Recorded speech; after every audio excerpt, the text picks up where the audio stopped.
Assalamualaikum murid-murid. Hari ini kita akan teruskan kelas PDPR Sains kita dengan tajuk organ pernafasan haiwan.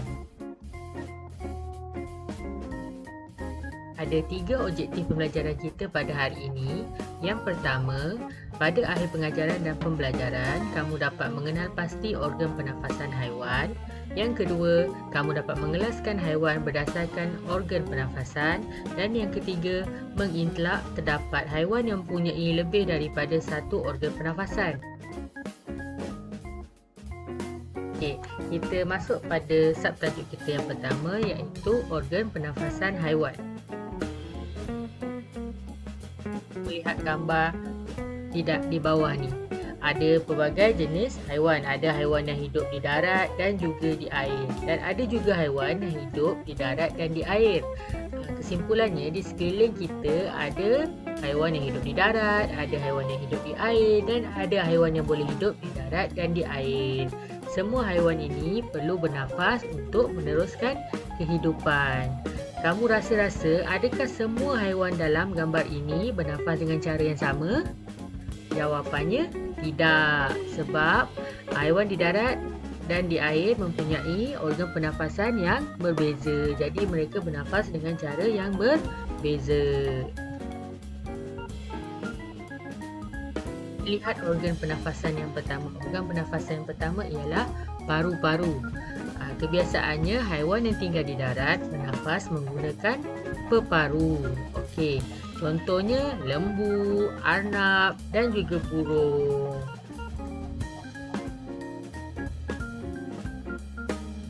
Yang kedua pula ialah spirakel. Contoh haiwan yang menggunakan organ pernafasan spirakel ni adalah haiwan-haiwan seperti serangga. Contohnya semut, belalang dan juga pepatung. Organ pernafasan yang ketiga ialah insang. Contohnya haiwan-haiwan yang tinggal di air bernafas menggunakan insang. Contohnya ikan dan juga ketam. Kamu boleh lihat gambar insang pada ikan dan juga ketam.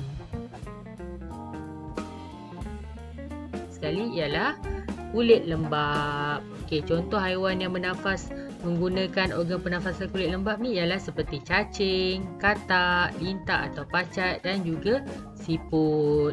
Lintak atau pacat ni lebih kurang samalah, dia menghisap darah. Lintak ni hidup di darat, lintak ni hidup di air dan pacat ni hidup di darat. Okey, sekarang kita nak cuba kelaskan haiwan berdasarkan organ pernafasan. Lihat gambar-gambar di bawah ni. Bolehkah kamu mengelaskan haiwan-haiwan ini mengikut organ pernafasan mereka? Ada gambar ketam, beluncas, berudu, cacing, lintah, kucing, kupu-kupu dan juga buaya. Okey, kita dah belajar ada 4 organ pernafasan tadi. Peparu, spirakel, insang dan juga kulit lembap.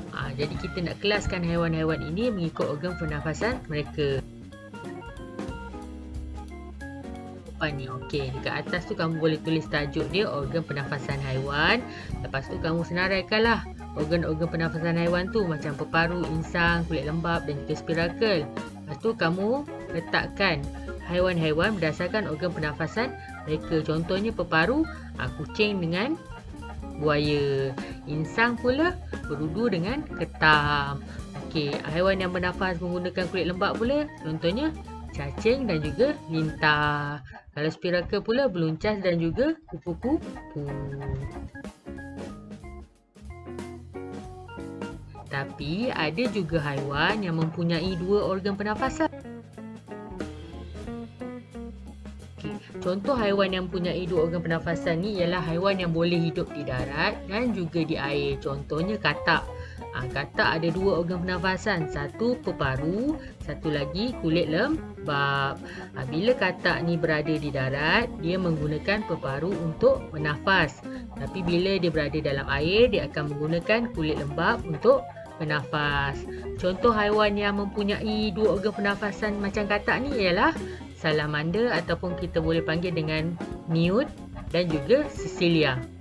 Okey, salamander dan juga Cecilia ni mempunyai peparu dan juga kulit lembap macam katak.